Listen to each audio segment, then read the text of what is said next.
कौन से महादेव? कुंदकेश्वर महादेव।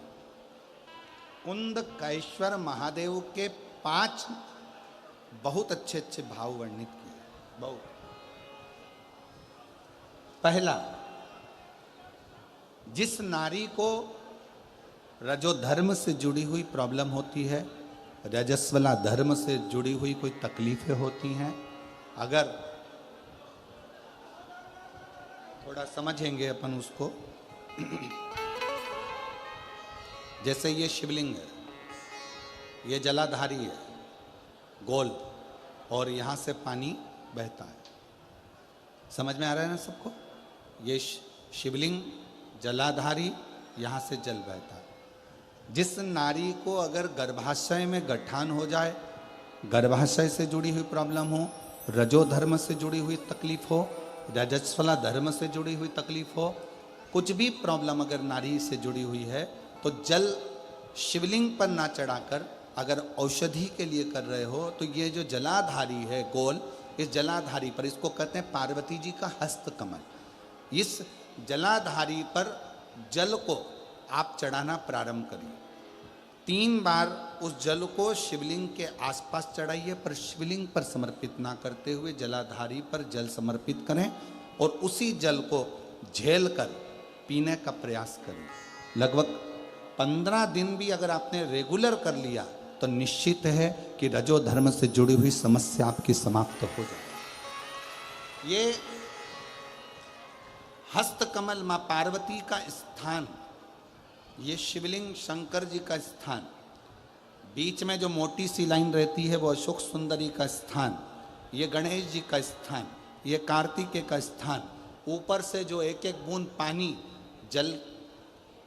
जलाधारी से जो टपक रहा है, वो शंकर जी की 5 लड़कियां, जया, विषहरा, श्यामली बारी, दौतली, देव, जो जल नीचे गिरा रही।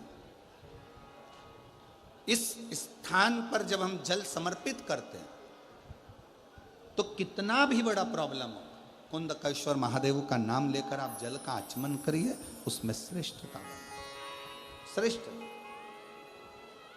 कुंदकेश्वर महादेव।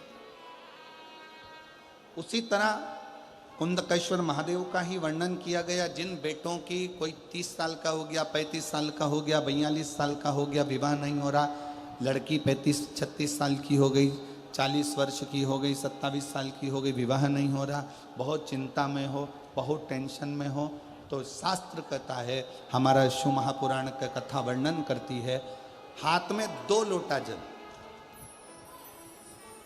2 लोटे जल लीजिए और दोनों लोटे जल से शंकर भगवान का, जिस लड़का लड़की का विवाह नहीं हो रहा, उसी का हाथ से शिवलिंग पर दोनों लोटा जल आधी आधी मात्रा में चढ़ाइए।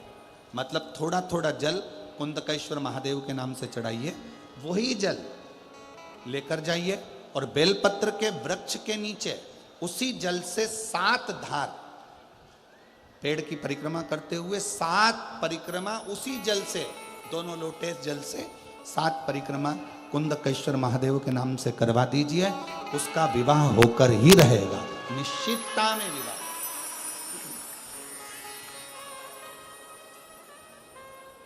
कुछ महीने, ज़्यादा से ज़्यादा 3 महीने, 3.5 महीने, 4 महीने, और हमें तो विश्वास है अगर कर लिया तो 1 मई से 7 मई की कथा में आपका पत्र विवाह का जरूर मिलेगा कि मेरे बाबा ने सुना।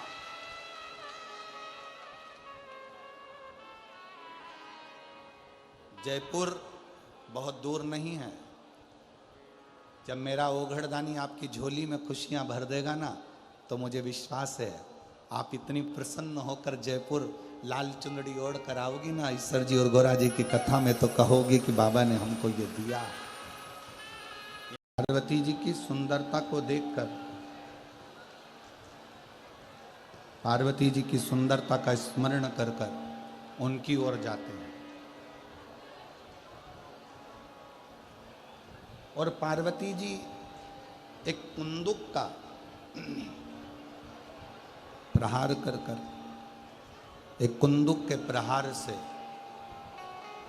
बिदल और उत्पल दोनों का संहार कर देती हैं, और वो कुंदुक शिव जी के चरणों में जाकर गिरता है, जिससे शिव जी का नाम कुंदकेश्वर महादेव हो। कुंद कैश्वर महादेव।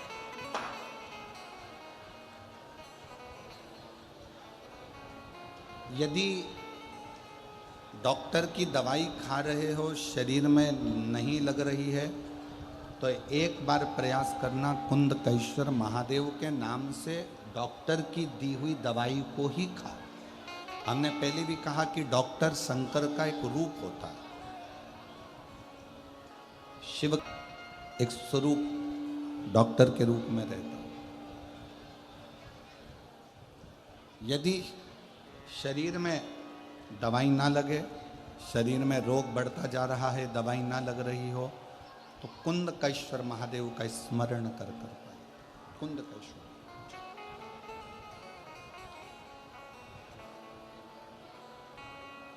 और एक बात और स्मरण में रखिएगा, यदि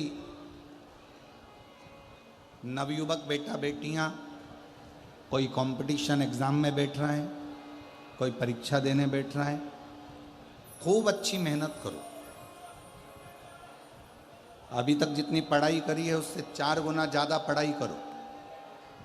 रात दिन एक कर दो और खूब अध्ययन कर खूब पढ़कर, खूब अच्छी मेहनत कर फिर एक दुर्वा, एक शमी पत्र और एक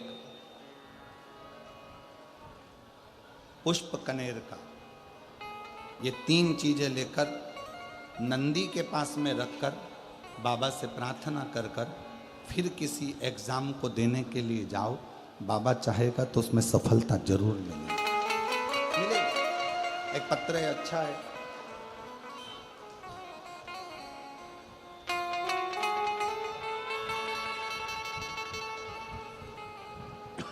और संपूर्ण उत्तर प्रदेश और झारखंड वासियों को और आसपास के क्षेत्र वासियों को ये मौका मिला है कि नज़दीक में सिंहेश्वर कथा हो रही है।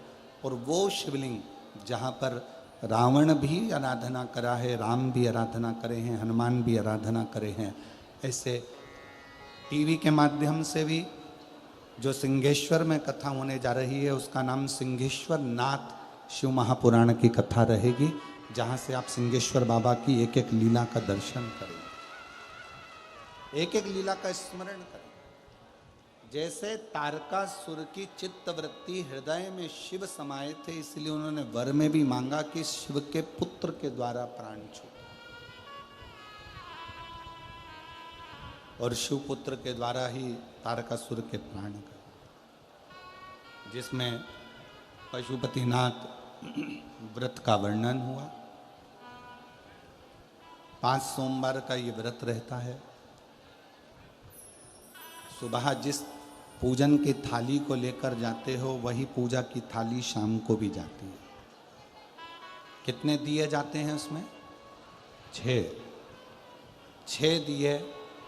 प्रसाद मंदिर में जाकर प्रसाद के 3 हिस्से करना, 6 दिए जमीन पर रखना, 5 दिए प्रज्वलित करना, 1 दिया नहीं जलाना मंदिर में, उस दिए को वापस थाली में रखना, प्रसाद के 3 हिस्से कर 6 दिए जमीन पर रखकर पूजन करना। पूजन करने के बाद प्रसाद के 3 हिस्से में से 1 हिस्सा अपनी थाली में रखकर लेकर घर आओ। 1 दिया जिसको जलाया नहीं है, प्रज्वलित नहीं करा, उसको ले आओ। बाबा से प्रार्थना करो, बाबा आज मेरा पहला पशुपति व्रत है। प्रार्थना कर जो दिया लेकर आए हो उसी दिए को घर के अंदर जब जाओ, बाहर घर के बाहर ही बैठ जाओ, सीधे हाथ की ओर। घर में जब प्रवेश करो तो सीधे हाथ की ओर, दाएं हाथ की ओर बैठकर वो जो 6 नंबर का दिया है उसको जला दो। बाबा को अपनी कामना करो, जिस कामना के कारण तुमने व्रत करा है, अंदर प्रवेश करो। भोजन जब शाम का करो, सबसे पहले जो प्रसाद लेकर आए हो उसको खाओ, उसके बाद भोजन करो। 5 व्रत होते हैं। कोई अड़चन आ गई, कोई प्रॉब्लम आ गई, रजोधर्म आ गया, तो व्रत को छोड़ दो, उस व्रत को मत गिनो, फिर अगला व्रत चालू करो। करना 5 ही व्रत है, होना एक मंदिर में, ज़्यादा मंदिर में जाकर व्रत नहीं किया जाता। 5 व्रत एक ही मंदिर के अंदर होना चाहिए। पांचवा व्रत जब पूर्ण हो, एक श्रीफल, 108 चावल के दाने या बेलपत्र या पुष्प, कुछ भी जो आपके पास है वो समर्पित कर कर कुछ भेंट श्रीफल बाबा को देते हुए अपने मन की कामना पूर्ण करते हुए बाबा से प्रार्थना करो, आज मेरा व्रत पूर्ण हुआ है, बाबा स्वीकार करो। मैंने सुना है पशुपति व्रत करने वाले का झोली खुशियों से तू भर देता है, मेरी भी कामना पूर्ण करना। पांचों व्रत का नियम एक जैसा है, पूर्ण नियम के साथ करो, बाबा से प्रार्थना करो। पशुपति व्रत एक बार बाबा ना सुने तो 1-2 महीना रुककर फिर करो। एक पाशुपत्य अस्त्र होता है और एक पशुपत्य व्रत होता है। पाशुपत्य अस्त्र हम प्राप्त नहीं कर सकते क्योंकि हमने इतनी तप साधना नहीं करी, पर पशुपति व्रत हम कर सकते हैं जो हमारी ईश्वर महापुराण के माध्यम से हमें दिल से प्रार्थना करो, बाबा स्वीकार करते हैं। आगे वर्णन आया गणेश जी के मंगल विवाह का। श्री गणेश जी महाराज पधार रहे हैं और शिव कथा कर रहे हैं। कोई कहे दुनिया बेकार है, कोई कहे जगत बेकार है, तो एक बात याद रखना, न दुनिया बेकार है न जगत बेकार है, हम अपनी दृष्टि से जो गलत देख रहे हैं बस हमारी दृष्टि बेकार है, हमारी निगाह।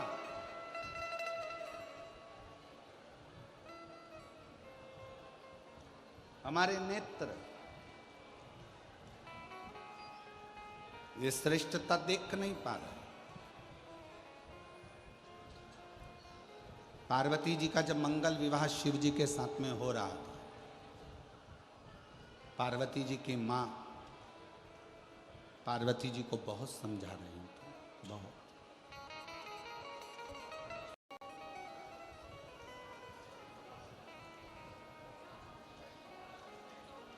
शिव जी को 1 लोटा जल चढ़ाते हो, जल चढ़ाते हो तो शंकर की निंदा नहीं सुनना।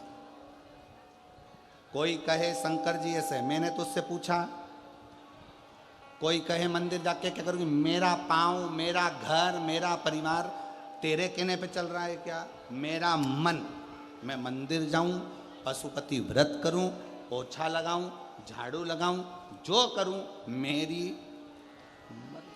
मैंने तुझसे पूछा क्या? तू मुझे परसी हुई थाली ला कर दे रहा है क्या? बनाया हुआ भोजन कर रहा है क्या? तेरे घर से अनाज भर रहा है क्या मेरे घर में? मेरे लाइट का बिल तू भर रहा है क्या?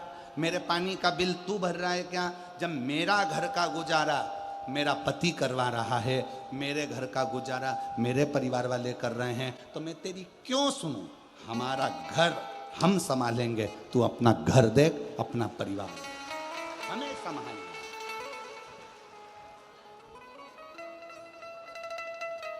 एक पत्र है, अच्छा, पति जिसने मुझे स्वर्ग दिया और एक तेरा पति जो तुझे कैलाश की गुफा में लाकर शमशान में पटक दिया। एक मेरा पति है, एक तेरा पति है। इतने में पार्वती जी ने कहा, लक्ष्मी तू मेरी बेस्ट फ्रेंड है, लक्ष्मी तू मेरी सहेली है, मैं तेरे बिना अच्छा नहीं लगता मुझे, पर आज तूने मेरे पति की निंदा करी है, इसलिए आज से तू मेरी बेस्ट फ्रेंड नहीं है।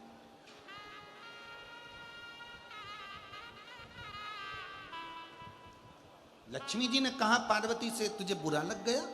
नहीं, मुझे बुरा नहीं लगा। तूने मेरे पति का अपमान करा। जिस सोने के पर्णकोटे की तू बात करती है लक्ष्मी, जिस सोने के महल की तू बात करती है, जिस सोने के वृक्ष की तू बात करती है, ये तो मेरे पति के तन पर लगी हुई भस्म, एक चुटकी पटक दूं तो ये सोने की अम्बारियां तो मेरे पति के भस्म में रखी। चपटी भभूत में है,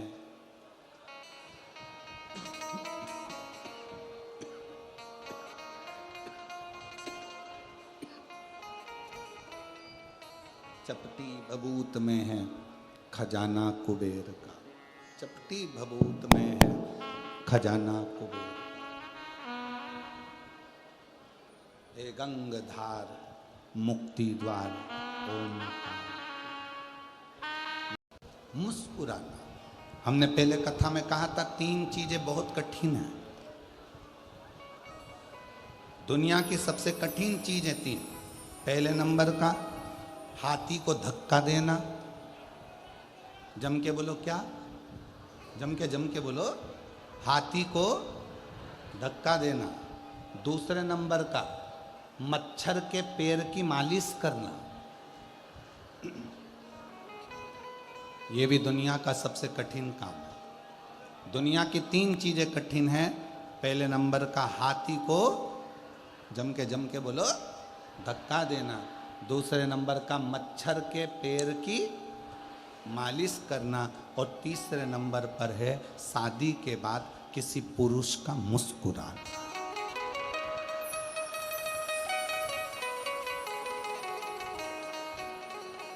शादी के बाद अगर कोई पुरुष तुम्हें मुस्कुराता हुआ दिखे तो समझ लेना कि दुनिया की सारी दौलत इसको प्राप्त हो गई। ये मुस्कुरा।